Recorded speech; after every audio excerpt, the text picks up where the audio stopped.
I'll work on it while Yep. It being 2:55 p.m., I'll call the meeting of the Bourne Select Board to order on Tuesday, July 23rd, 2024. Note this meeting is being televised, streamed, or recorded by Bourne TV. If anyone in the audience is recording or videotaping, they need to acknowledge it at this time. Are you recording this Zoom meeting now? We have Bourne TV, so we don't need to. I am not recording. Okay. Use of flash photography during select board meetings is prohibited. If anyone from the public needs to access the meeting, they can do so by calling the following conference line, 1-929-205-6099. The meeting ID on the agenda is incorrect. The Zoom meeting ID is 828-8496-2213, and the password is CWMP. The Zoom chat will not be monitored. Participants who wish to speak must raise the hand icon until the chair asks them to unmute. All items within the meeting agenda are subject to deliberation and votes. First item is public comment on non-agenda items. Is anyone here with public comment? Seeing none. Next item is a consent agenda item for a car wash for Bourne High School class of 2027 at the Bourne Community Building on July 27th, 2024, with a rain date of July 28th as conditioned by departments. Is there a motion? So move. Second. Motion by Peter, second by Anne Marie. And just as a courtesy, can we send this to Joe Gordon as chair, the trustees? Because he reached out to me, we talked today, and he wasn't aware of this. I know there's no jurisdiction because it's outside the building, but it's just as a courtesy to the trustees. Yeah, we can let them know what's gonna happen. Yeah. Okay, this is a roll call vote because we have Jean Azarovitz and Melissa Ferretti on Zoom today, and we have Mary Jane Mastrangelo, Anne Marie Saronian, and Peter Meyer in person. So we have a motion and a second. Peter, Yes. Anne Marie, Yes. Melissa, Yes. Jean, Yes. MJ, yes. 500. It's unanimous. MJ? Yes. Sorry. I got sworn in today too, so do you want me to vote or no? This is for we haven't opened so this is a select board meeting. Oh, but it's good to know that you were sworn in. Sorry about Yeah, that. no, that's okay. This is really not an official meeting of the Wastewater Advisory Committee when it does get open. It's just to attend the select board meeting, so that if any comments from members of the WAC, that they can make them without violating the open meeting law because there is a quorum present, so. Thank you. So the next item is the policy workshop, comprehensive wastewater management plan, discussion with environmental partners. And I will call to order the meeting of the Wastewater Advisory Committee. If anyone is audio videotaping, they need to acknowledge at this time. So both meetings are now in session. Marlene. Good. Thank you. So Kate and Helen are with us on Zoom today, and in my opinion, the most important matter for discussion today is what we need to do in order for the town to be able to make a complete filing with MIPA. So before we can move forward to town meeting and before we can move forward with having a CWMP, we have to do a MIPA filing and go through their review along with a 208 consistency review with the Cape Cod Commission. So I'm going to ask Kate to kind of frame the discussion on what are the decision points that the select board need to resolve so that we can move forward with MIPA. Okay. So Kate. Good afternoon, everybody. Can you hear me okay? Yes. Beautiful. So just to recap, Marlene, myself, Helen Gordon set in on a MIPA pre-filing call now that we are at the draft recommended stage of our CWMP planning. And that's typical of projects right before you do your submission to see if there are any regulatory updates. And especially because we, after the alternatives analysis and as it is included in the draft recommended plan, we have widespread general use IA alternatives selected for use as a wastewater alternative in town. So under a traditional MIPA CWMP review process, which is a standard process, it's typically MIPA's reviewing this for meeting the threshold under sewer expansion requirements. So where we ultimately ran into a question circle with MIPA was around, is there a MIPA threshold currently for meeting any type of review for a CWMP that has general use IA or decentralized treatment that's widespread and targets on-site systems that are on individual properties. So after we conferred with MIPA, they said that that would ultimately trigger a special project review, a special review procedure, an SRP process, which is different than the standard CWMP review process.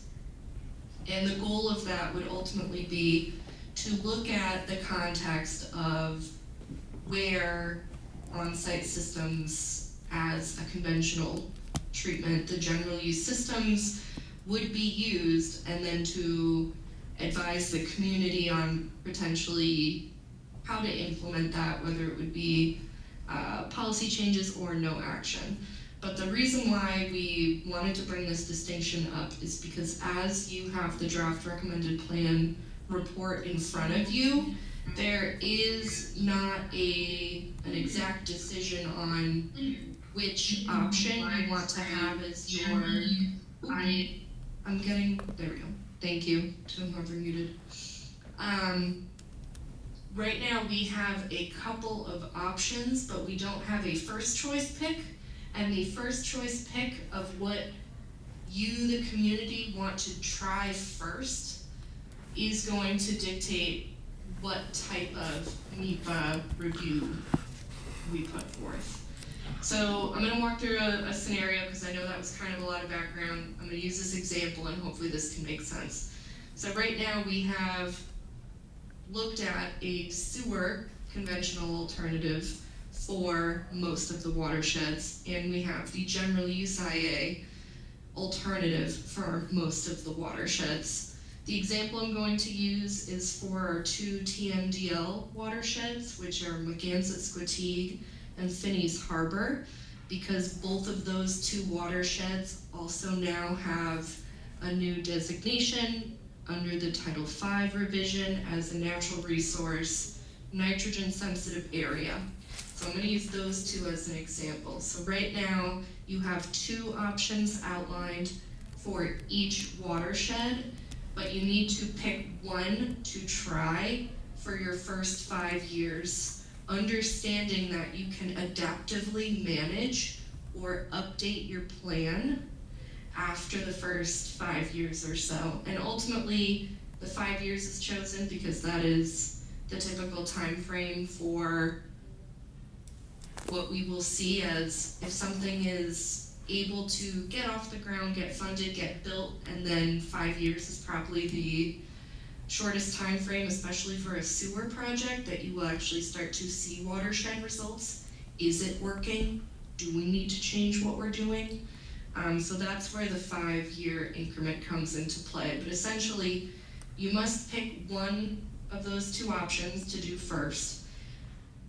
For the hypothetical, if you decided to do general use IA for both watersheds as your first 5 years implementation choice, then your MIPA review would likely trigger as a special review procedure, and you may or may not get any kind of concrete findings from MIPA after that, or you might get a lot of questions because this is going to be one of the first CWMPs in the state that will feature general use IA systems as the conventional alternative.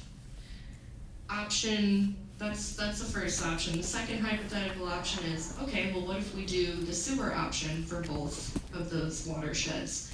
Then that would trigger a traditional CWMP MIPA review, which has a checklist. They do these reviews all the time. It's a consistency review similar to what other communities on the Cape and Islands have done before. And they will be looking at specific details around where are you building your new sewers, where are you treating it, what is the neighborhood where you are discharging it, the land area you're discharging, will you need a new permit, will you need to build a facility, a lot more detailed questions. They don't necessarily have those same detailed questions yet for a general use IA system because the determination of general use systems for nitrogen removal is a somewhat recent development built off of the Title V recent changes. Not that it's a new technology overall, but for their use widespread as part of a CWMP, the general use alternative just became part of the traditional technology toolbox. Provisional and pilot technologies under the on-site systems are still considered non-traditional, so those would still fall under a pilot first program, a small area in town, and then based on your results, you'd be able to use those widespread. So I'm gonna pause there. I know that was a lot of background on where the MIPA process stands, but ultimately what I think would be a good direction for the select board to take is to at least build consensus around what you would like to have be the first choice, first try for your watersheds for the first 5 years of your plan. The other item I will add to is that based on conversations with MIPA, they understand that a CWMP in general is a 20-year plan and that you cannot predict the future, just as they cannot predict the future in reviewing your plan. So they really target well, what are you gonna do first, and what's the detailed plan for what you're gonna do first? Then you can adapt the later stages of your plan accordingly. So I just wanted to throw that out there, and I'll pause if there are questions just based on that synopsis. There was something you've said at the end there about starting with some sort of pilot program. Could you repeat what that was, starting with a small section, and could you just repeat that? I didn't compute it all. This is going back to our alternatives analysis where we have technologies that are considered conventional, traditional, and that includes sewer, and that includes, as of the last 2 years, Mass DEP is considered general use IA systems to be a part of a conventional backup that are approved for nitrogen removal. All other items are considered non-traditional, so everything ranging from constructed wetlands all the way through permeable reactive barriers, and including enhanced provisional or pilot use approved IA on-site technology. So as a refresher, there are 3 categories of IA systems for approval under Mass DEP. There's general use, there's provisional use, and there's pilot use approved. So when I mentioned, so ultimately any of the items that fall into a non-traditional technology bucket, if you want to use those as your first choice in a CWMP for your first 5 years, before you can use it widespread, MEPA and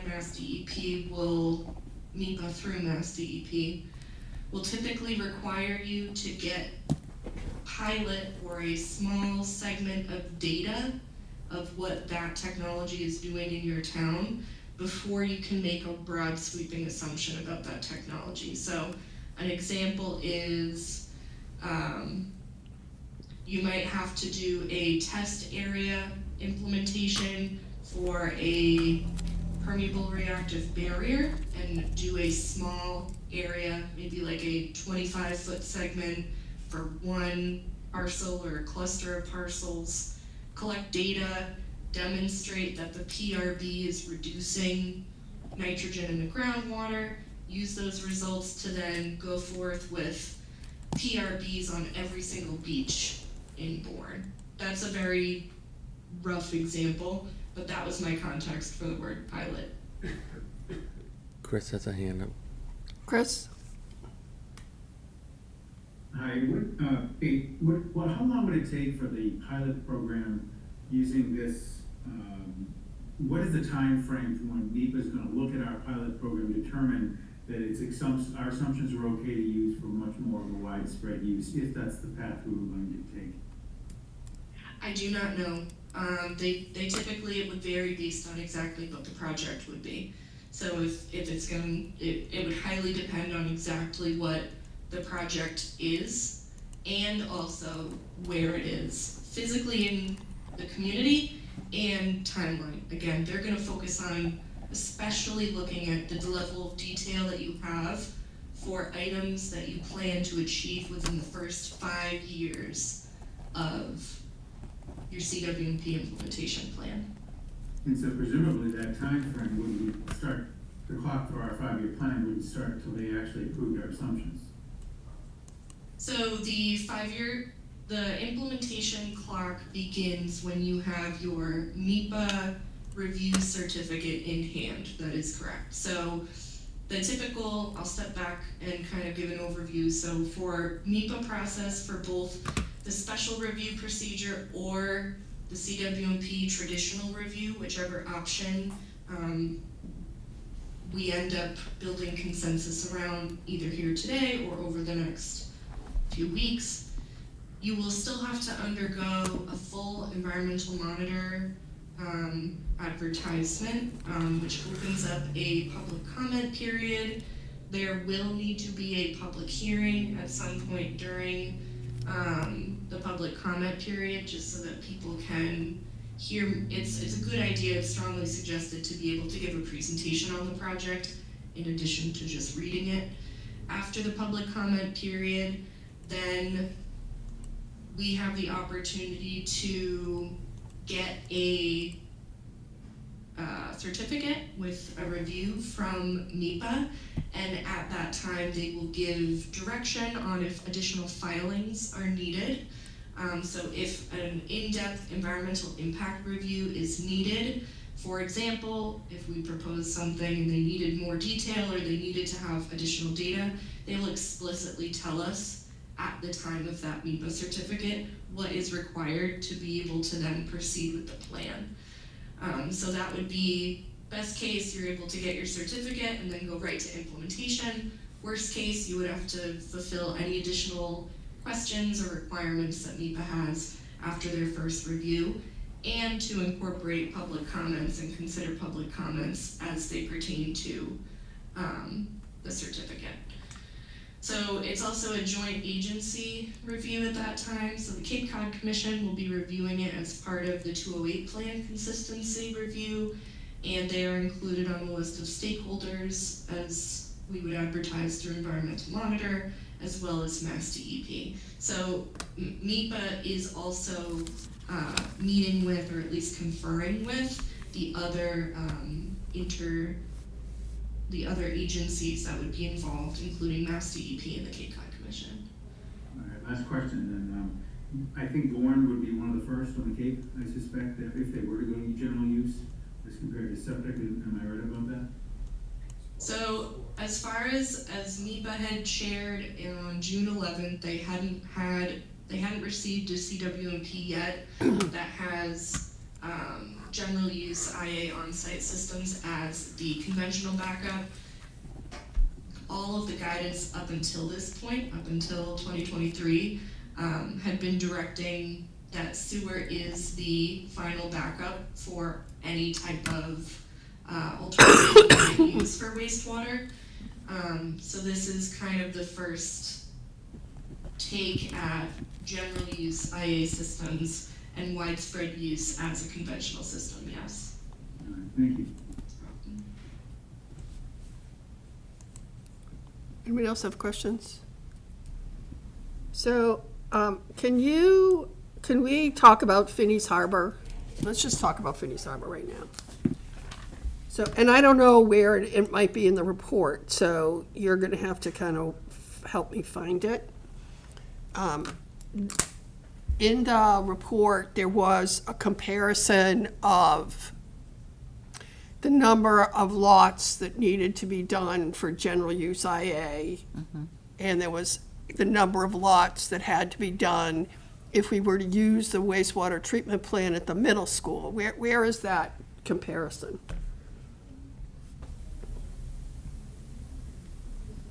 Is it under 17. page 17 or table 17? Or? PDF page 18, typed page on the screen 17.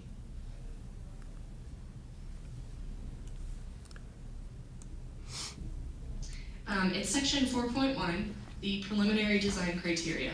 Yeah. It's 18 in our packet. Whoa, Yeah.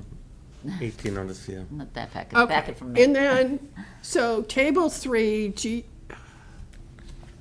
General, traditional,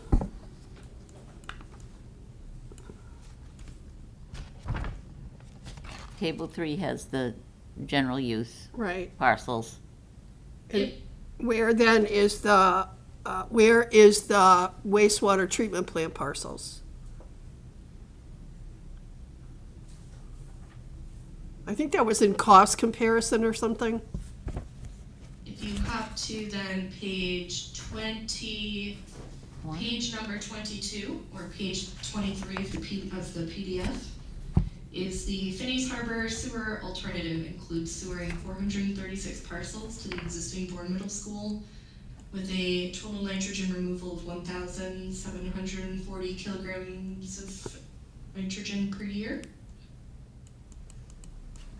And then the little figure, the little image is on the following page, page 23, typed, page 24 of the PDF. And that's kind of the visual, if you're a visual learner like I am. So, was there any calculations done of the number of parcels for the wastewater treatment plant based on 100% removal from Finney's Harbor because it's outside of the Finney's Harbor watershed? So what I did look at is right now the septic load. So I didn't prepare a written deliverable for today's workshop, but I did run the calculations. So you're gonna have to kind of jot them down with me. Bear Talk with me. slow. I will. So that approximate area, using the standard septic load projection, is the highlighted areas is approximately 2,700 kilograms of nitrogen per year current septic loading. So by sewering these parcels, the assumption that I'm gonna just step back to kind of, does everyone in the room maybe know what MG was talking about for Yeah. Yes. 100% removal? Yes. So because Bourne Middle School is outside of Phineas Harbor, the assumption is that it won't be then contributing nitrogen load back into Phineas Harbor.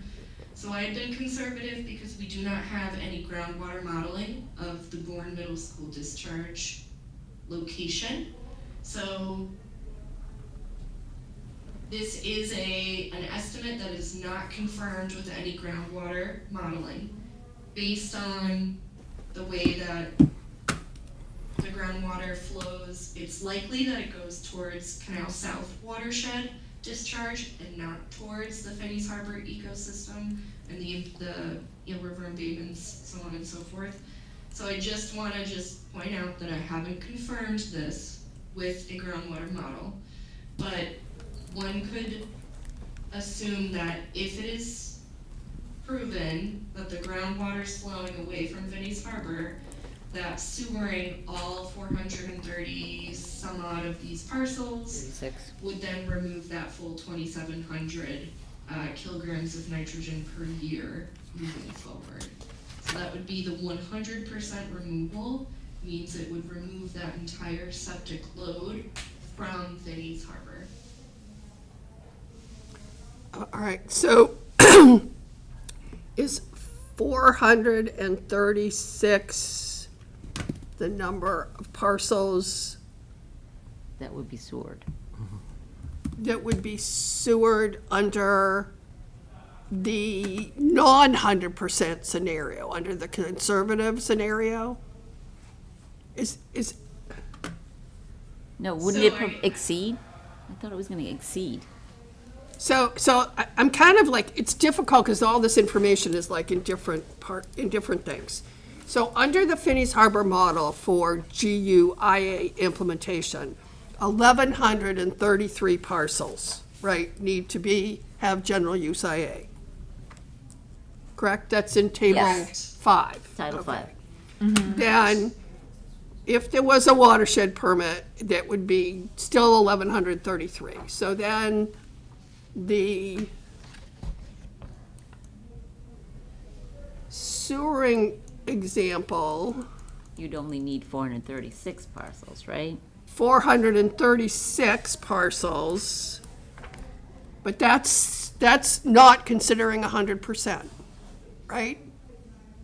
That's considering that you're only getting the removal of 10 whatever per whatever that the middle school wastewater treatment plant does, right? So So- 436 removes 1,740 Per year. per year. You said if it was 100% removal, it would be, the 436 would provide 2,700 of removal. But in order to get the required removal, which is half that, right? 1607. 1607, you could theoretically. 1706, my goodness, 1700. Okay, so theoretically, you could sewer fewer parcels to obtain the required removal. Theoretically, you could sewer between 275, 300 parcels, depending on the parcels, depending on if they're existing large homes or if they have, it depends on the where, how much wiggle room you would have. So if you stay focused on the residential neighborhoods, I'd err on the side of closer to 300 parcels. If you go towards the industrial side, it may be closer to 250, 275 parcels. So you are correct. The calculation that we had included in the written report is assuming a wastewater treatment plant discharge of 10 milligrams per liter of nitrogen back into Phineas Harbor. So essentially, it's still assuming that a little bit, you're removing more than the septic load, but there's still going to be some loading into the watershed. By moving towards the 100% removal option, anything you sewer gets removed from the Phineas Harbor watershed. So you would be able to reduce the overall area of parcels, and therefore you'd be able to reduce the flow that you would need to send to the Bourne Middle School existing treatment plant. Right, so I think it was about 86,000 gallons or something per day if you did 436 parcels to get the removal that you needed. But if you're only gonna do 275 or 300 parcels, you might not, so that plant has what, a 39,000 gallon capacity as it is being fixed now. So by fewering lesser parcels, you might need less of an upgrade to that plant in order to get the required, and that's a cost difference. I mean, that's the thing I'm looking at. I mean, if we're talking about a first choice that you would want to look at as a potential lower cost alternative, if you could do it by connecting parcels to the wastewater treatment plant up to its capacity, and then maybe have to fill in with some IA systems in another area, that to me would seem to be probably the lowest cost alternative for Finney's Harbor and worth investigating. And especially because the Bayview Campground that's on the corner of Waterhouse and MacArthur Boulevard we've had a letter from Buzzards Bay Coalition concerned about the fact that their system, which is highly seasonal, and would it be a good complement to the middle school, has some really outdated systems that are maybe still some Title V. So really looking at a first 5-year plan, how are we gonna be able to make a big impact in Finney's Harbor? And would that be worth considering as a first choice? I'm looking for input here. Right, so you're saying instead of just jumping into option one, the 436, do a combination where we reduce the cost, because we'd have to expand the Bourne Middle School. Well, if we maybe, did the I don't, or, If we did the 436. yes, Yeah. We'd have to expand the Bourne Middle capacity, because it doesn't Right. have the capacity for that, Right. plus what it's currently right. producing. So we'd have to expand that, and I mean, we're already spending money to fix it. Yeah, there's like a $2 million project going into that plant right now to update all the RBCs, so. Right. Well, it's on right. the works, not Right, doing yeah. now, but, And as a town, we'd have to own that too. I don't know what agreement we'd make with them. I don't know, those are details.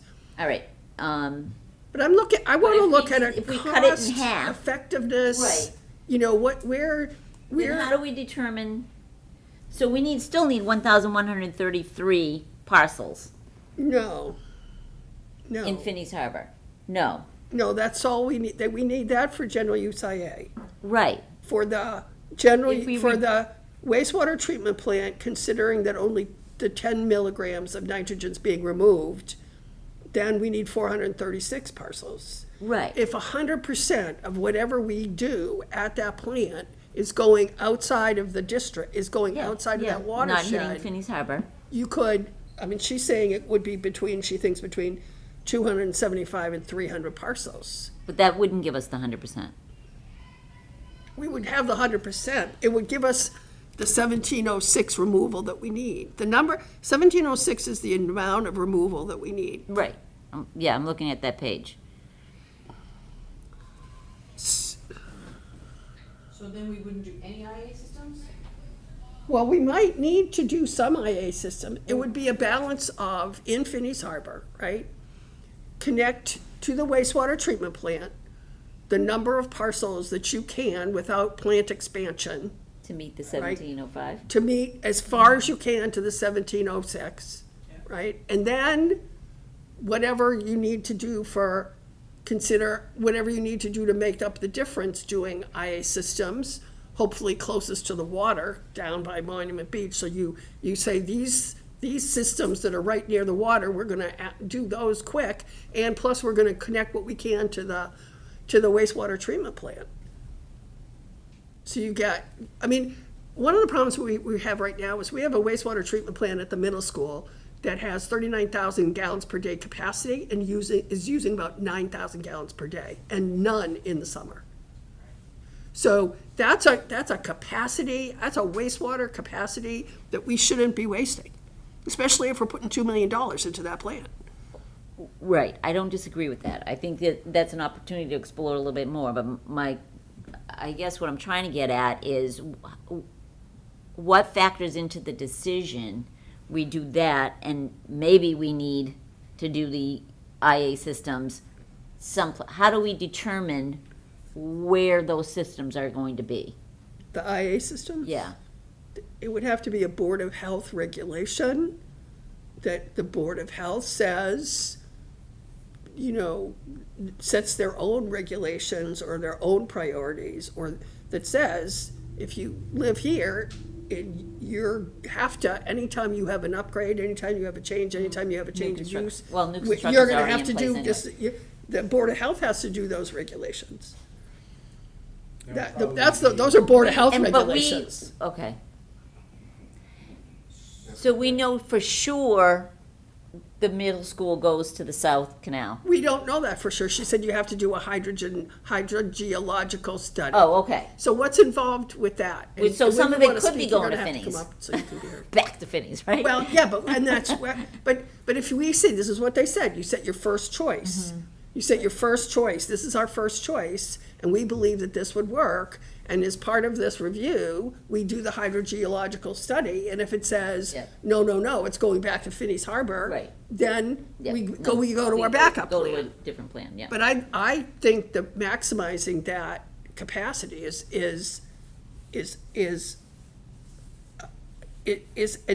however it works, even if it's not a total, I'm not sure I'd want to do it totally there.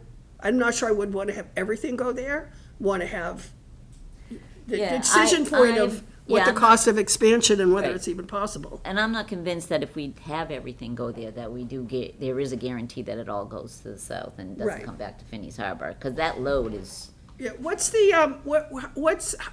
what's required for the hydrogeological study, and when would we do it in a process? So in order to expand the discharge permit for the Bourne Middle School, you would have to put forth a scope of work that has to be reviewed by Mass DEP before you're able to go and do the work. What you typically have to do is create a groundwater model. Let me just speak a little more simply. You have to create a groundwater model to be able to insert a higher load into the model to see how it will, it's usually a mass-based model, so it will simulate what a new wastewater source or a higher wastewater load would do in the existing groundwater away from the well that it's being discharged into.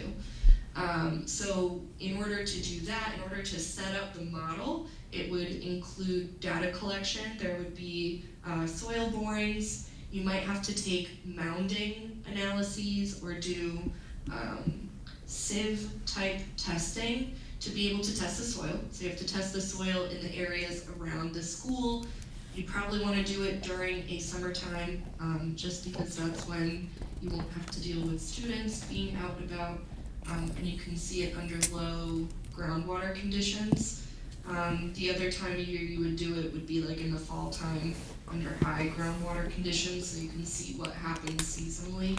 But for the Bourne Middle School location, the baseline for getting that groundwater model set up would then be being able to show results. And then the next step, if the groundwater model shows positive results, that then you actually might be able to run a load test. So depending on whether you can accumulate enough wastewater, you might actually do a test simulating higher loading, using like a small sample set and run it through the treatment plant and run it through the actual well. For the most part, we're gonna rely on the modeling results to give us a better risk assessment of whether that particular groundwater discharge can be loaded higher or not. And it will determine whether additional land area is needed for discharge beds or another discharge location. So that's the permit side of it. That's where the treated water leaves the plant and goes out for discharge. The plant itself would also need to be assessed because. Can I interrupt you here? Sure. Your first statement was in order to expand the capacity of the plant. What if we didn't expand the capacity of the plant and we only use the capacity of the plant that is, That's already permitted. it's already permitted? Well, we still have to determine where the water goes, the wastewater goes, right? We still have to be sure that it's going to the South Kite Canal and not going to Finney's Harbor. Right. Do we know that with the existing plan? Has that study been done for the permitting of the plant as it's permitted? It likely was already done, for the existing plant, the existing capacity. I don't know as if I've seen a copy of it, but I'm sure that the public school system has that. It's typically done as part of the approval for the treatment plant, so Mass DEP may also have it on file. It's gonna likely be an older model. You might be able to just update it and take a look. The concern I would have is more relating to the actual operating capacity of the treatment plant and some of these plans that we have for sewering in mind. So for example, I'm gonna go based on the current school permit, correct me if I'm wrong, is 35,400 gallons per day. Was that increased to 39,000 recently? I don't know. I don't know. So let's say it's 35,400 if that's the permitted. I don't know off the top of my head what the permanent capacity is. And then they're using less than 10, so I'm just gonna say 9,000. Yeah. That leaves available capacity of, on paper, Right. 26,400. The capacity that's actually available to give out is gonna be slightly lower than that Right. because you're not able to operate higher than, I'm not gonna remember the percentage off the top of my head. I wanna say you can't operate within 90% of your 80. plants. Thank you, Helen. It's 80 before you have to start doing planning for Yeah. Right. expansion. So one of the things though that's interesting is that and I'm just going with the Bayview campground, which is seasonal and their high capacity is gonna be June, July, and August, when the schools aren't even open. So, and I'm obviously, I know that there's very conservative things happening, but if it would be a cost savings as far as capital to pursue this, I think it's a good choice. Marlene? So one of my questions, because I do think it could be it's very interesting option to use that unused capacity. Kate, one of my questions is for the permitted treatment capacity at the middle school, the 35,400 gallons per day. What is driving that number? Is that required based on the square footage of the school buildings tied into the plant? Because we may not be using that capacity because the student population is much lower than the schools are designed for. Right. But would DEP actually consider that to be truly available, or is it accounted for with enrollment? If the schools were at full enrollment, would that flow be accounted for?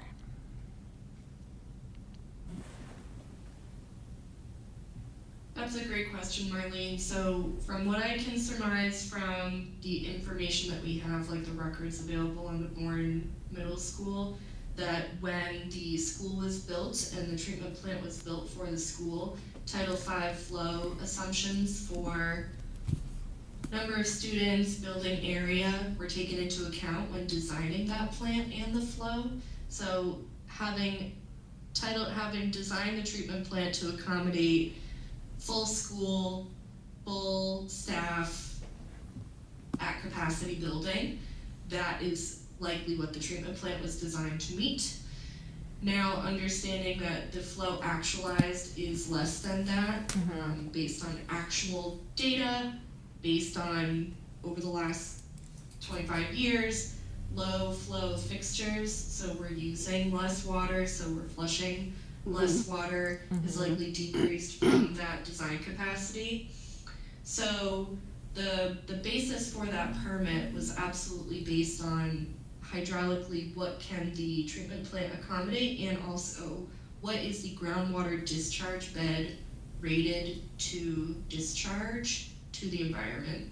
So if the town wanted to revisit the available capacity and to be able to utilize the available capacity, what you typically do is put that forth as a request to either raise your permit or a request to add new sewer to your treatment plant, and you would have to go through basically a review to make sure that the flow you're adding won't overwhelm your existing treatment plant, there won't be any adverse effects on the groundwater discharge beds, and that you still have your factor of safety within the current treatment plant at the school to accommodate the new flow. I think that's what you are getting at, MJ, right? Yeah. A sewer expansion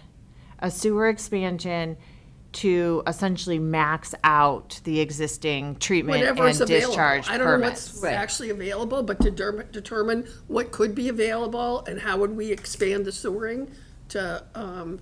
But you're not seeing expansion, meaning expand the plant for the capacity I wouldn't do that. I would first look at like what can we get if we keep in the first capacity. Right, use we what may we want to have. expand the plant. There may be discharge that's correct. There may be availability in the discharge beds. We don't know what those numbers are, but I would want to look at those, really look at those numbers. And I don't know if that happens now before we make our first choice, or whether we say this is our first choice and then we study it.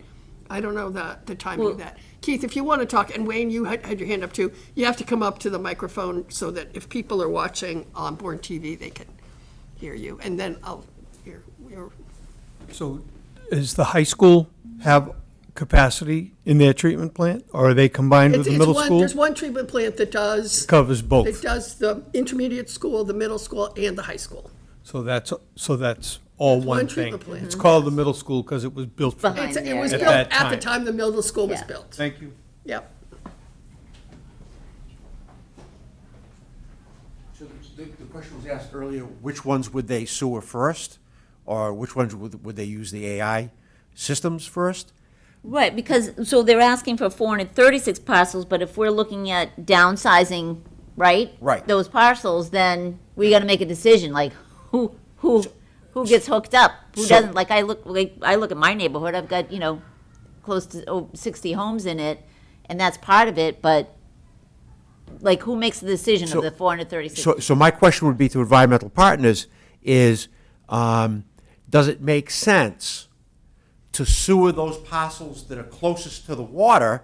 Because the further back away you are, it's going to take longer or less is going to reach the water.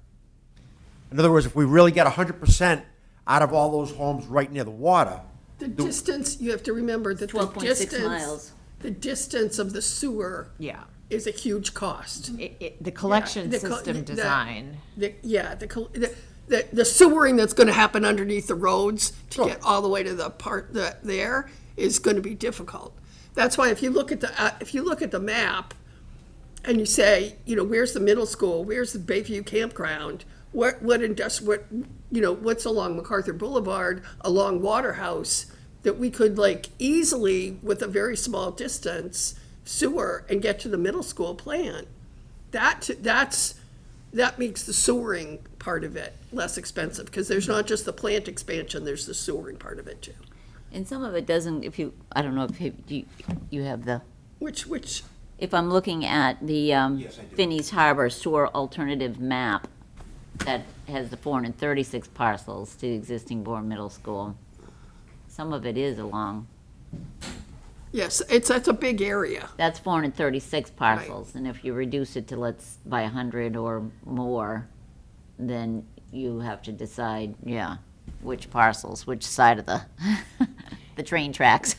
Yeah. And don't forget that if you make your collection area smaller, it's fewer users on the system. And so you're losing your economy of scale for operating the system into the future. So that's just, that has to be considered as well. There's the capital cost, and then there's if you're only tying in 100 properties instead of 400 properties, you've only got 100 properties to spread out the O&M costs over. But it appears to me that the O&M cost of the IA systems is huge on the homeowner. I mean, this is where you get into the numbers. Like, when you start comparing, if we had 100 users added to the wastewater treatment plant, and this is what it's going to cost them for O&M versus this is what it's going to cost if they have to put in IA systems.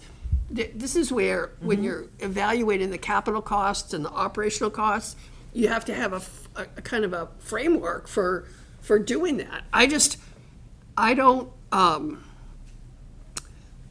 when you looked at the numbers, the cost, well, there were two things. I mean, the cost of IA systems versus the cost of expanding the wastewater treatment plant at the middle school were pretty close, and the O&M costs were pretty close. So then the question is, where are you going to get the most effective removal? And if it's actually going to get it out of the wastewater, out of the Finney's Harbor thing, then that's important. So I don't know what we're using for we have to think about what's our criteria for deciding what the first choice is. John? I believe Kate said early on that there would need to be, for sewerage or treatment plant use, site assessments. So whether it starts with the school system, and maybe there's other pocket locations where sewerage might be worthwhile.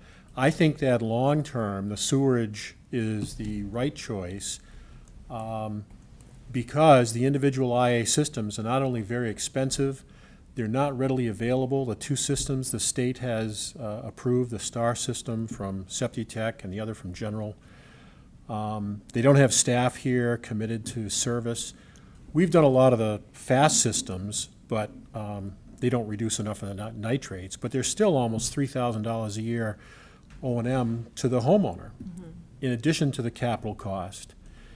I know if you were trying to capitalize on removing the most nitrogen, you might look for the most densely populated areas that are within the watershed, or the greatest offenders if there's a larger, use that's in a smaller number of lots. But that would all come as part of the site assessments for both the collection system and for the sewage treatment facility. But I strongly feel that the sewerage is the right way to move forward long-term.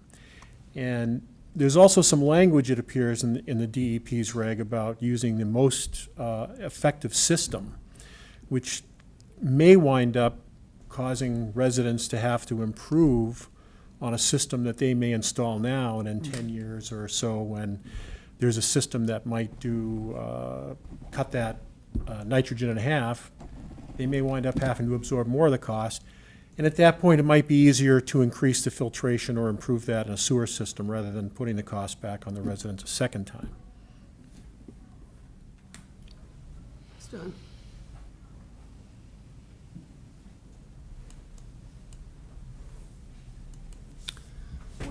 Where is, let's go. I think it's in. You looking at the operating cost? I'm looking at, isn't there a financial comparison thing, implementation, finance? There's an energy cost chart, and there's a table 22, which is that operation monitoring and maintenance cost estimate per system and the average monthly cost. That's on page 48, printed page 49. But, and then,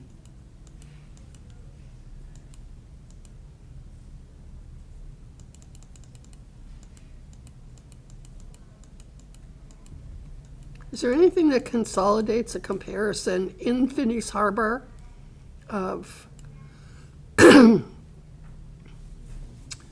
anything that consolidates in Finney's Harbor a comparison of the general use IA system versus the wastewater treatment plant that includes both the capital costs and the operational costs? So the way, it's gonna be in the appendices, so it's all the way at the back, Appendix D or Appendix E. So we had done the two different comparisons based on the implementation time. So What, do you know what looking at- numbered page go it all the is? way, almost all the way to the very end. So we're talking page 281, PDF page 281.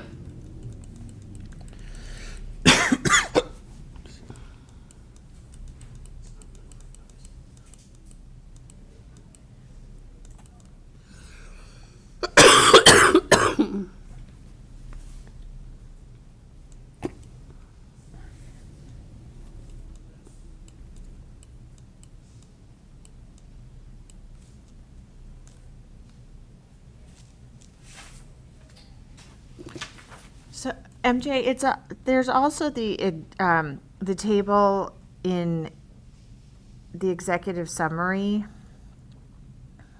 which lists Finney's Harbor with, it lists the IA, it lists the type, IA sewer, number of parcels, average daily flow, it lists total capital cost, $2,024, no inflation, plus or minus, vary on. Do you know what page that's on? Kate's, Page 15, yeah, page 14 of the document. so, like Finney's Harbor, the general use IA, 1,135 parcels, total capital costs, again, Yeah, this one. plus 100% minus 50%, 48,153,000. And the sewer for 436 parcels, plus 100% minus 50%, 37,497,000. And then the O&M, again, estimates are roughly the same. But But then when you divide that by the number of users. right, there's a lot more parcels. Right. Yeah, but if that's, if it's kind of like a hybrid plan, then it would, Capital costs would be reduced. and also if the Finney's Harbor, if you go with,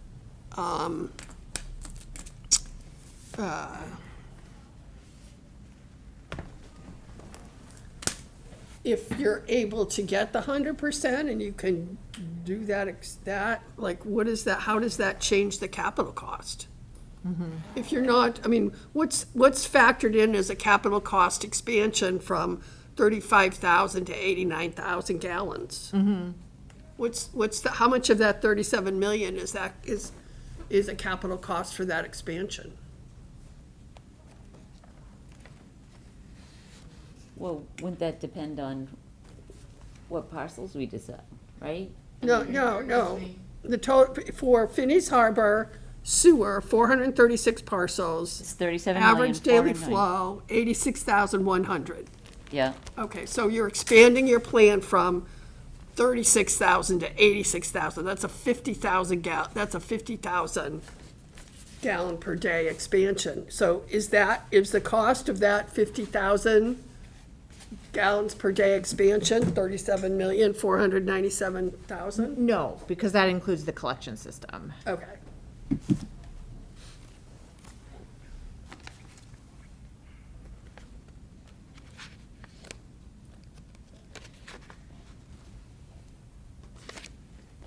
Total amount of cost. The capital cost, as I had estimated for the Phineas Harbor Bourne Middle School treatment plant, I just have to read from my footnote, but basically, this is in Appendix E, so page 288 of the PDF. The pre-design, just the exploration design, so it's assessment design, can the plant accommodate what we want to add for sewer expansion to the plant? So again, this was with the 436 parcels that we had identified, so keeping that in mind. Design, the commissioning of the plant, and then the installation of the actual sewer expansions would happen over a 4-year capital period. So that capital cost is approximate for what it would take for design to construction for the sewer itself and for the treatment plant expansion. And it assumed a treatment plant expansion, so the scale of these costs would be different if your expansion area was smaller, and depending on what you needed to do to accommodate that expansion at the Bourne Middle School existing plant. So I don't have those numbers in front of me, because to your points, yes, it is absolutely dependent upon how many, where, how far. But that's kind of the way that we had set up the initial costs here. When you figured out, like, expand to 50,000 gallons per day, basically expansion of the wastewater treatment plant, is that basically rebuilding the whole plant, or is it adding on to the existing plant? Does it include expansion of fields? I mean, did you have any breakdown of sewering's going to be of these parcels, this many miles, so this is what the sewering cost would be, this is what the plant expansion would be, and this is what the leaching field expansion would be? Did you break it out that way, or did you just kind of lump it in that? Cost for treatment per gallon assumption, and a cost per additional mile for sewer installation, and then the percentage design and the conceptual and design values based on those values. Yeah, so MJ, the costs aren't based on a real project, they're just. Right, they're based on, the industry average for treating that many gallons and discharging that many gallons and building that many typical, Right. miles of main. Right. They're not based on where it actually is in Bourne. Yeah. Because it's based on 12.6 miles that was calculated for Phineas Harbor to sewer to the middle school. can you, I'm sorry, we need a roving microphone or something. You take the one off the podium and get to have it pan it back and Yeah. forth. So if the cost in the proposal are for 436 parcels, Right. and it's 12, what is it, 5 miles. Is that what you're saying? 12.6 miles? 12.6 miles. So pipe. have we calculated how far that 12.6 miles goes?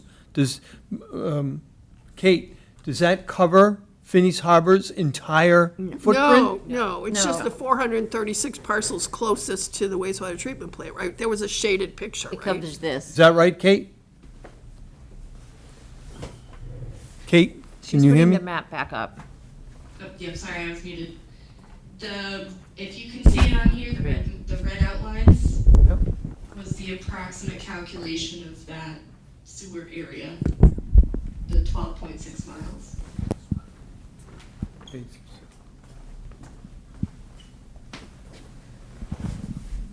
it's not 100%, but it is significant. It's page 24 in our packet, Mary.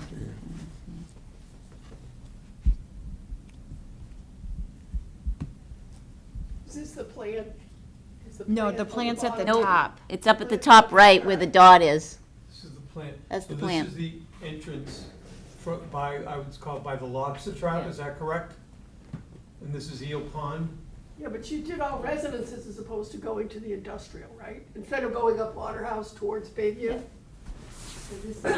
This is County Road Right. in Yeah. through there. And this is Shore Road? That's Shore Road. Right.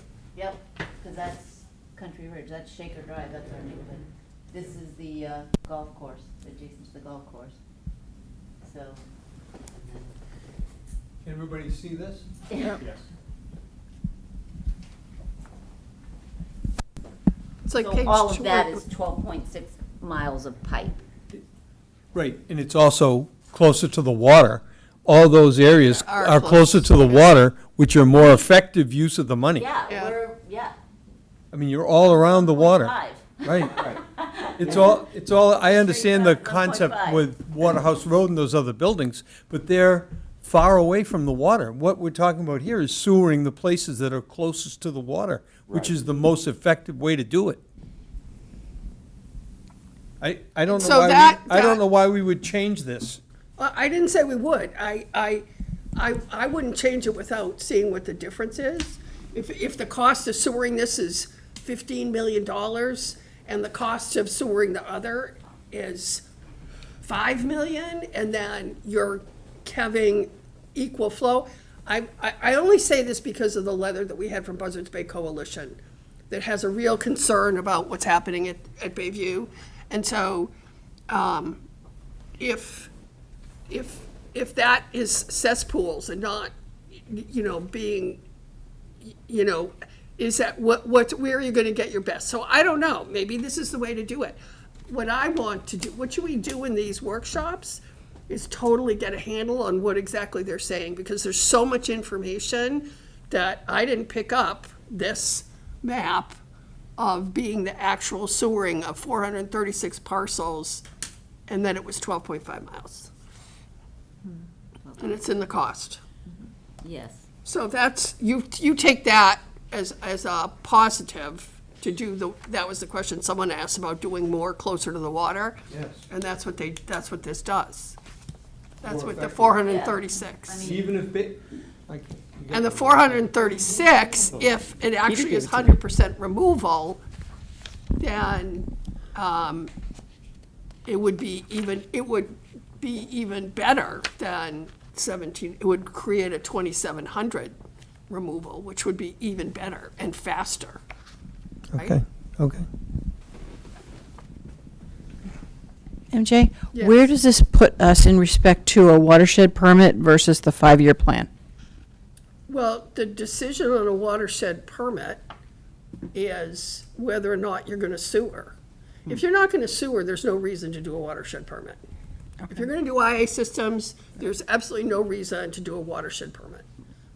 Because it may give you more time, but it shifts the responsibility from the homeowner totally to the town in a way that we would be required to enforce instead of the state enforcing their regulations. So, and if you're gonna sewer, you get a watershed permit, so people don't have to put in IA systems under the requirement, because you're gonna sewer. So, the watershed permit protects the homeowner from having to make an unnecessary investment because you're gonna sewer. If you're not gonna sewer, they're gonna have to pay it, so. Well, they're still paying it because they're paying sewer. Well, yeah, but not sewer and, even though correct, you could, if you didn't do a watershed permit and you did decide to sewer, and someone said, well, I just spent $50,000 on my IA system, then the Board of Health can give a waiver and say, you don't have to connect to sewer, you could just use the IA system. So it all depends on what your plan is. You have to have a plan in order to figure out how you're gonna implement it. But, Yes. but if we don't have the permit system, then are you saying that the town isn't gonna have any oversight because it's the homeowner's responsibility? For what?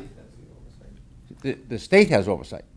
But we all know that the state doesn't really come in and enforce the regulations on homeowners. That's So, correct. so shouldn't we be taking the position that gives the town some authority to do that oversight, even if it's limited within the watershed permit?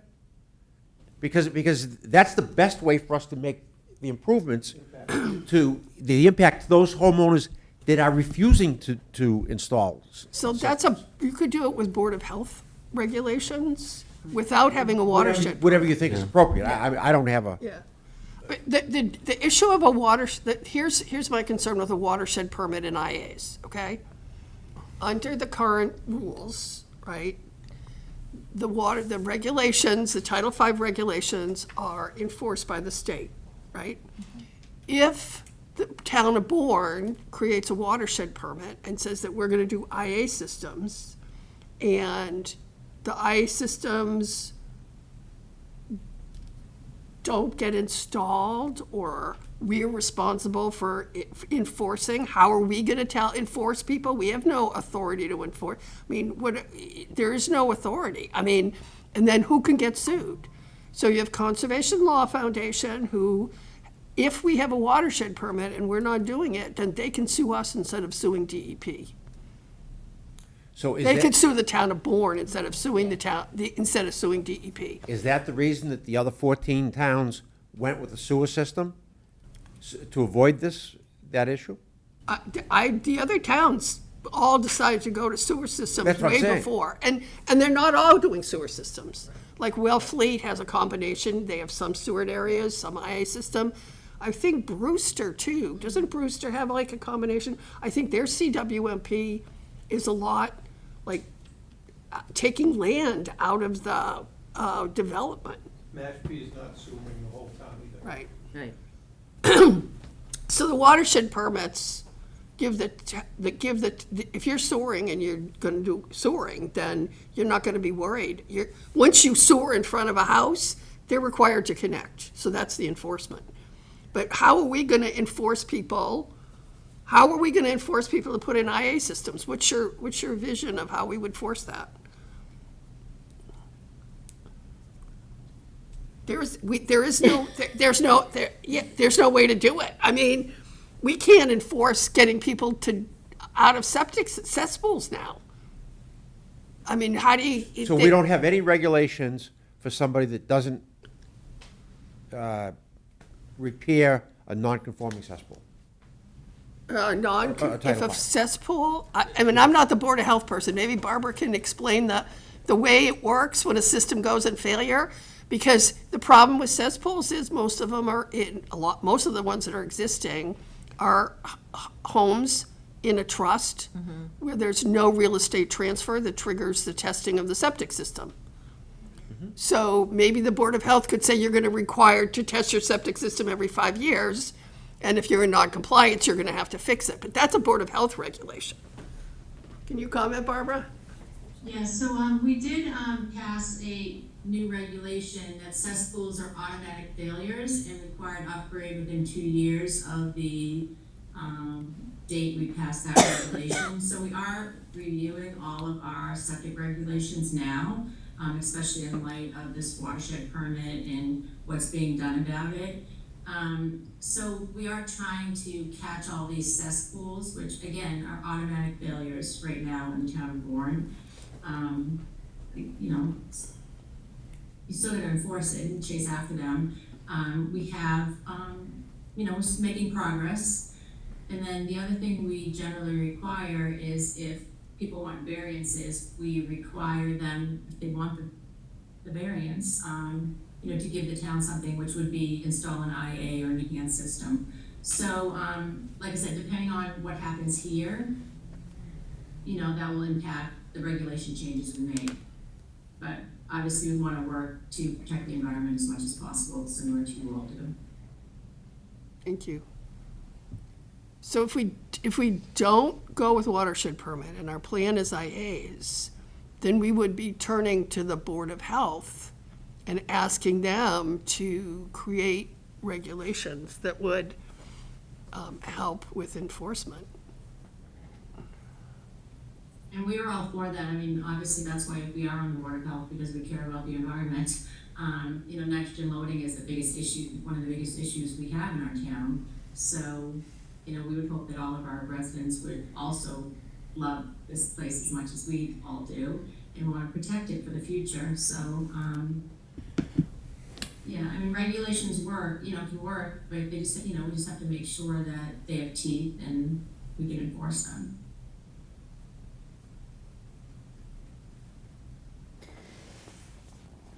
Mary Jane, Yes.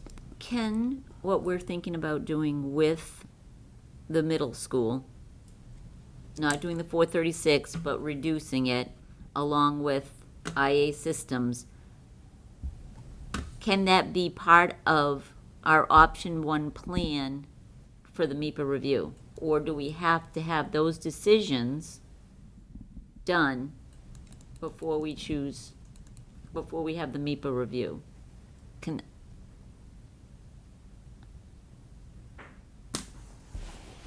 Can it? Kate, do you want to weigh in?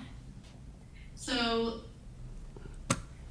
what you can do is, in order to utilize the Bourne Middle School as a viable option, the 436 would absolutely have to be reduced.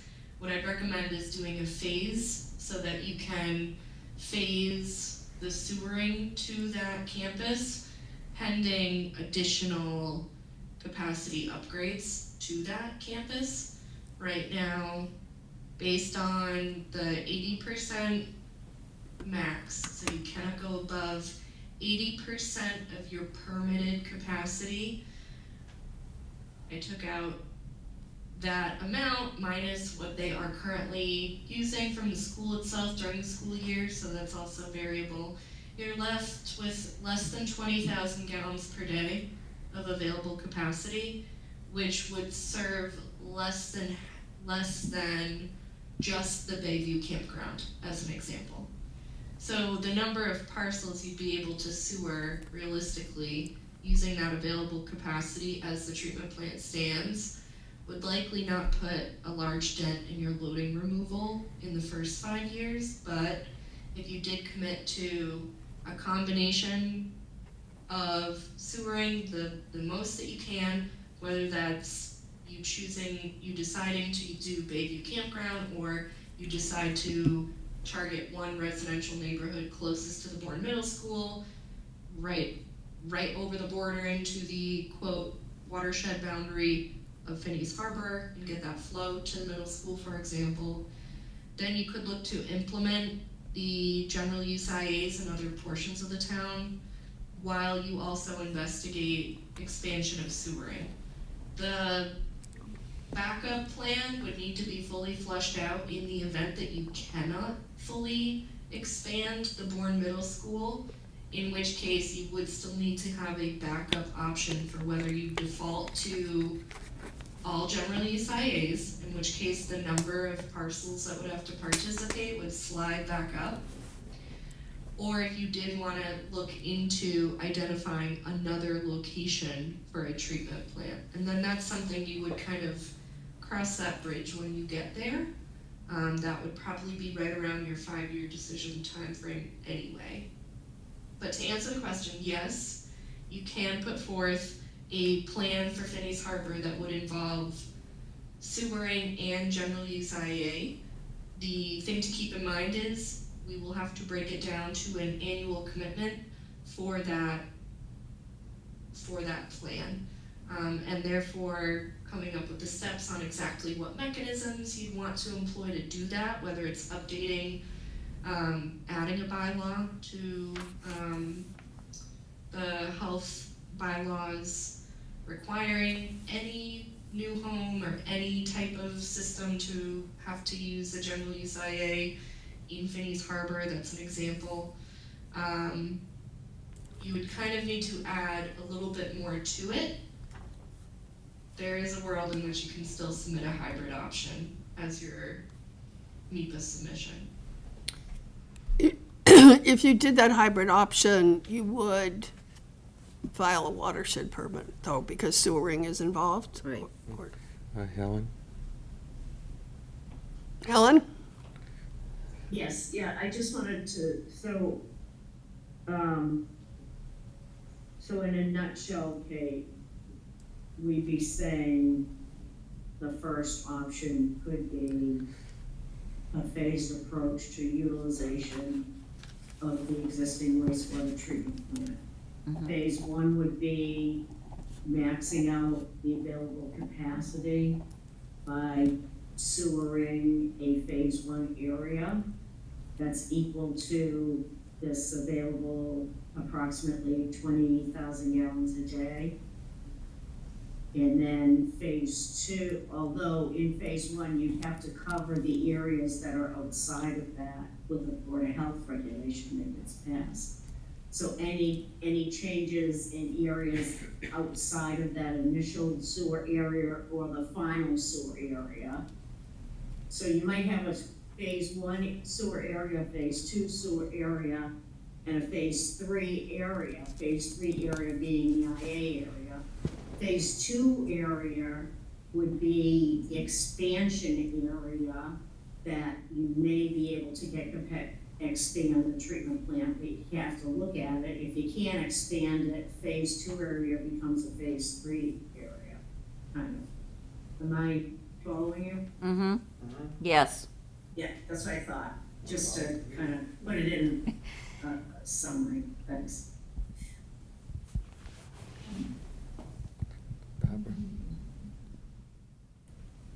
Barbara, do you have a hand raised? Sorry for me, it's really hard to see, yeah. Oh, yeah, I don't know how to raise the other hand, I've been looking around, like The yellow hand, yeah, it's under It's under reaction. It's under reaction. oh, On the alright. down Oh, arrow. okay, oh, I see now, it just said a heart, so I didn't want to be putting hearts up. Now I see. Is it okay if I just ask one quick Sure. question? So on the 20,000 gallons, are you doing it, and I don't know if it even matters, like, do you do it by distance, or do you do it by, like, you look at whatever house is connecting and you do it by bedroom count, like, which would be, that would be how many, I guess, gallons they're using? I'm just not sure how it works with sewering. Kate, can you answer that, or someone? I'm gonna share my screen again briefly, just to kind of go through. So as we kind of have discussed earlier in the conversation, the farther away from the treatment plant, the more expensive it is, because you have to pipe sewer to the treatment plant. So the farther away it is, the longer distance you have for construction. So what I would recommend we look into is, you have two options. You can look at understanding that there's the time sensitivity of the Bayview campground option, which I know is not highlighted on the existing area. When we were doing this, the letter, or whatever the concern with the time sensitivity of Bayview campground was not, we didn't know it when we were drawing in the sewer area, but long story short, you could either decide to go the route of time sensitive or residential sensitive. If you wanted to go that route, I would start with this area here. Because the tricky part here. Which area are you showing? Yeah, okay. Sorry. Oops. What I wanted to show the figure was just to show you where the watershed line is. So technically the neighborhood right off of, is this Meeting House Road? Would be outside of watershed itself. Waterhouse Road, thank you. Thank you. And Kate, the flow to the plant is calculated based on water use? I think it's It just, is based on bedrooms. The Bourne Water District, when we had taken in the water use data, they didn't have specific homes metered. When we would go to update this information, we would check with the Bourne Water District to see if they've updated their water meters to be able to get more accurate data before you do the design. So right now we have this estimated based on district-wide residential water use rates. it's an average water use per parcel, right? Correct, It's- yeah. correct. The goal would be to actually figure out what are the houses in this actual area specifically using when you start to actually circle the design area.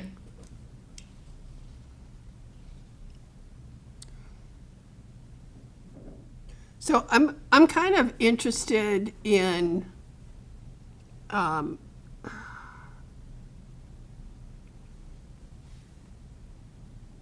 although it's further away from the water, the Bayview campground, I would think where it is on the map, looks pretty dense. Well, it is pretty far actually on this map too, so I don't know if it's that much closer.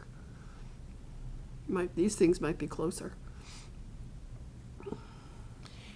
Kate, one of my questions with the Bayview campground is, you know, if we were to do a betterment and they were to pay a betterment and extend the sewer, we set up the rates and everything, and then for our CWMP purposes and our nitrogen reduction purposes, what if they stop operating as a campground and there's a change of use there? What does that do to our, I mean, with houses, they just typically houses get sold and continue to still be houses.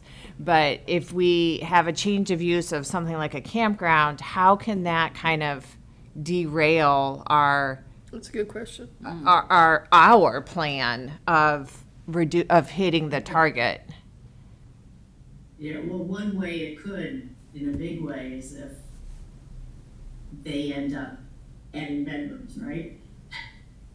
So you sell it and suddenly you've got, you know, bedroom on bedroom and expansion, and you've actually got more flows than what were originally anticipated.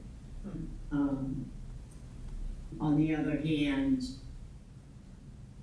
because of the location of Bayview in relationship to the treatment plant, I think that would probably have to be pumped anyway. So there'd be a limit. You could size the area, you could size the infrastructure to only allow X amount of flow.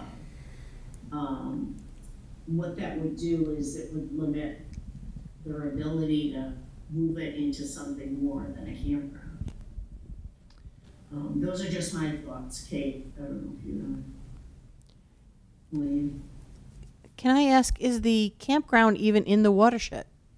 Yes. It is. 'Cause it does seem far from Yeah, the but water. it is in the watershed. Okay, so we're getting up to our 4:30 on our, we try to keep these to 4:30. What is, you started out by saying, you know, the first 5 years, so when we need to decide in Finney's Harbor which alternative we think is the better alternative for the 5 years, or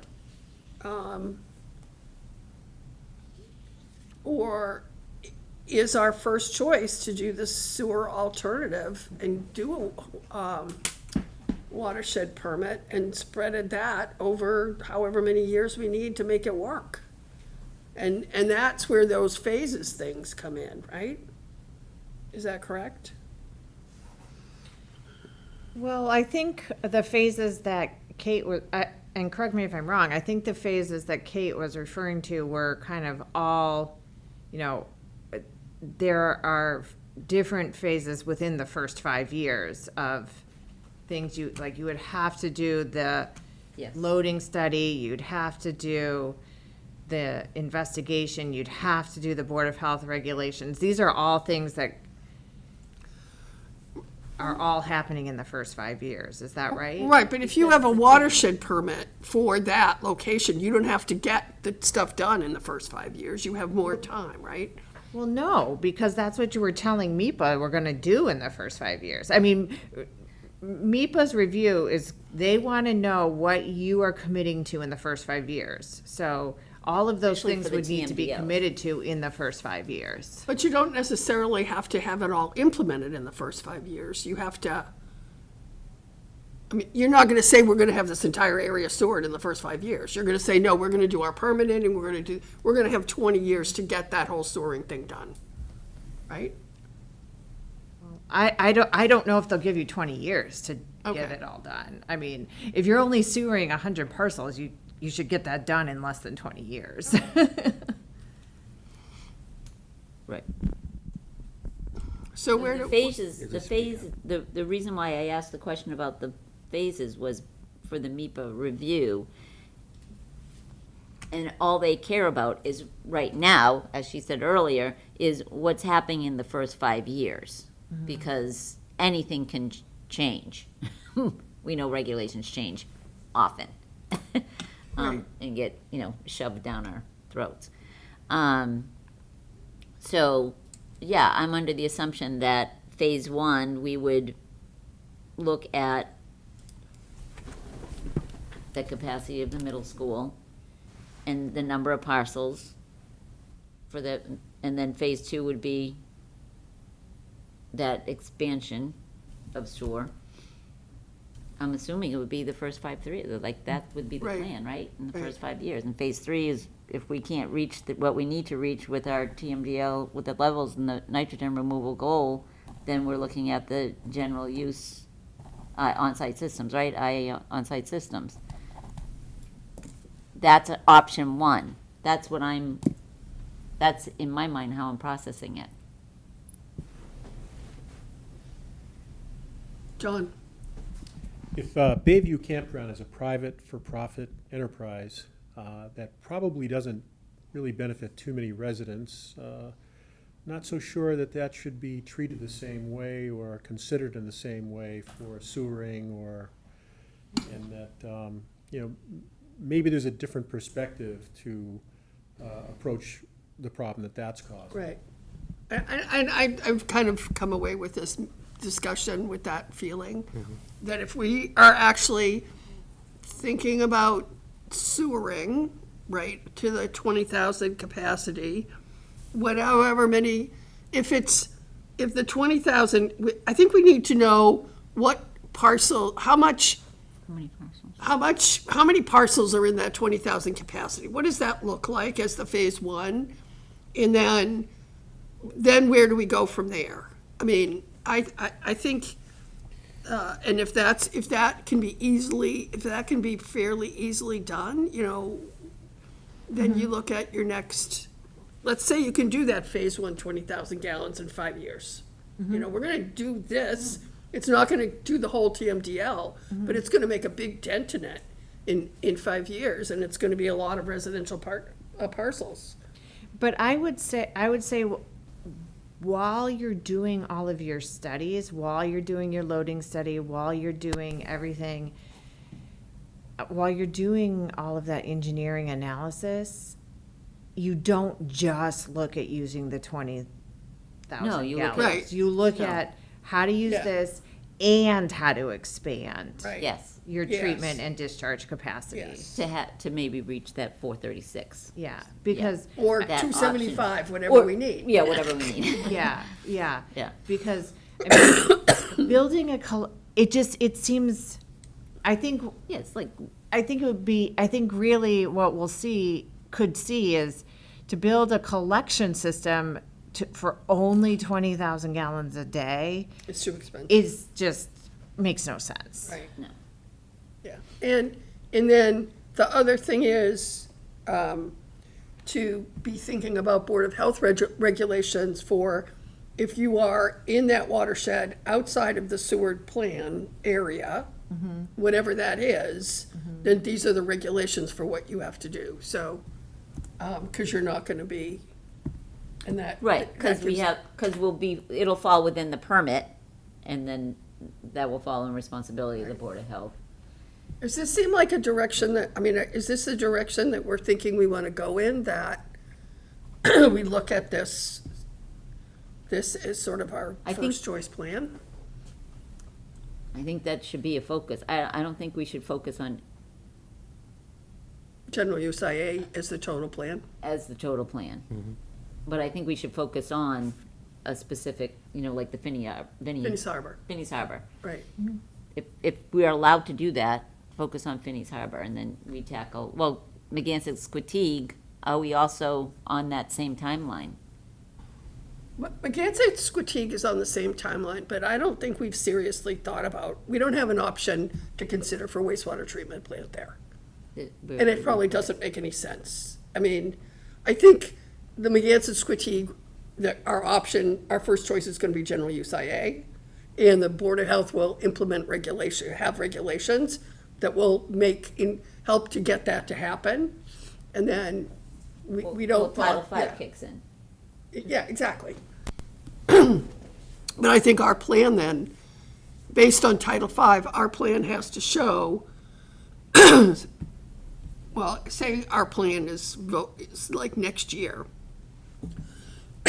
however many years we have in the Title V, that we have to have our plan has to show that Squatigue will be done in that number of years. Right. Right now, it's 7 years, but let's say the first 6 years of the plan has to be Megantic to meet the TMDL, which actually Yes. testing is fully met anyway, so, you know. Yeah, I think, Yeah. Like, the first 5 years, you would show 285 conversions. Or you'd show 1 through 5. 285 parcels in Squatigue.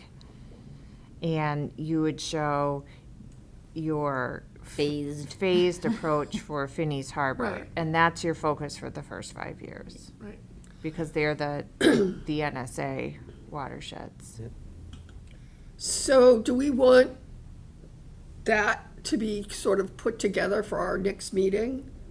I would recommend that. Yeah. Is there Jean or Melissa, do you have any comments on this? You've been kind of quiet, so. Well, I mean, I don't want to repeat what's already been said 5 times, so I agree. I mean, I think we're kind of heading in the right direction, but it's a lot. It's a lot of information. It's a lot to think about.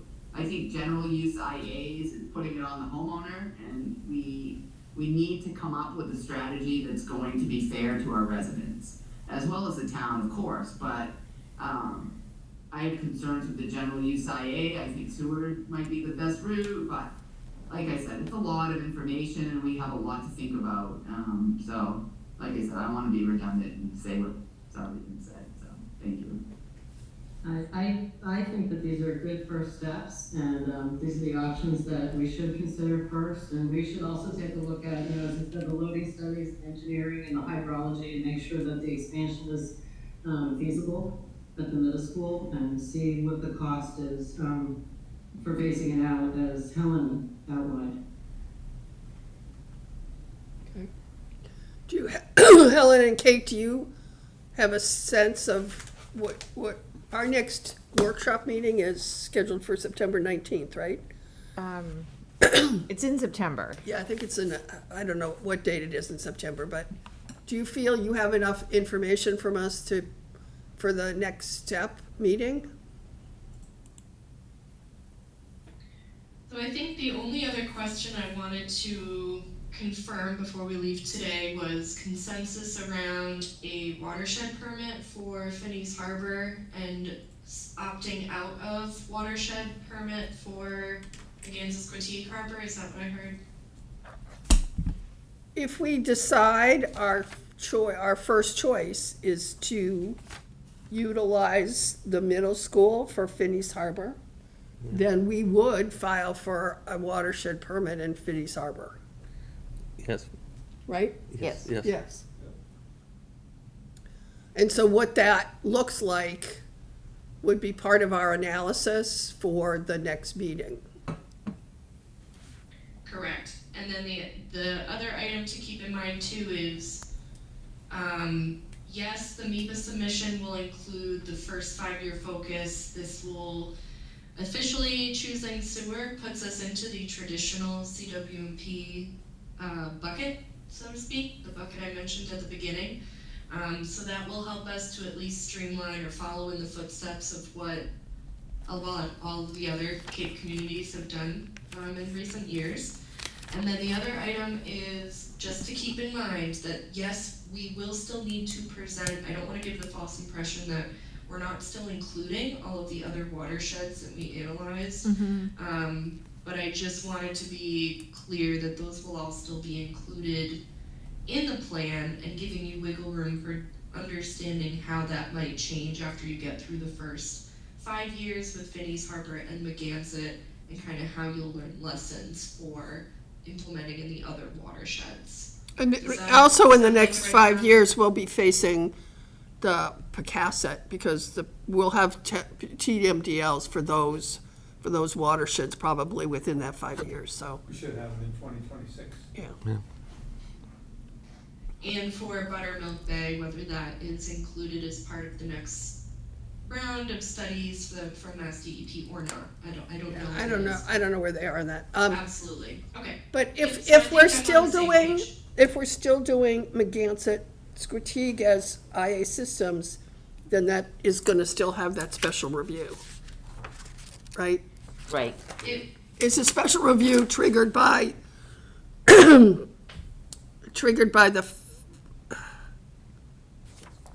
mean, are we still gonna show in Magansett, Squetig in the first 5 years that we're gonna be making progress? And is that gonna be special review qualification? You know, or do you know? So the feature is, for the actual submission, it is one plan, one town, one CWMP, multiple watersheds. I would need to confirm if only one of the immediate watersheds is general use IA only, if they still would need us to follow the special review for just that one watershed. It's a question I have to ask of MIPA, but I can ask that via email, and then I can keep you posted by the next workshop so we can have that confirmed. Okay, sounds good. Okay. Yeah. Okay. I think that concludes the workshop. For the wastewater advisory committee, I'll entertain a motion to adjourn. So moved. Motion by Keith, is there a second? Second by Kathy. It's a roll, oh, Barbara, you are sworn in, right? Barbara? Yes, I am. How do you vote on the motion? Oh, Motion to adjourn. She said aye. Okay. Chris, are you sworn in yet? Yes, yes, Okay. How do you vote?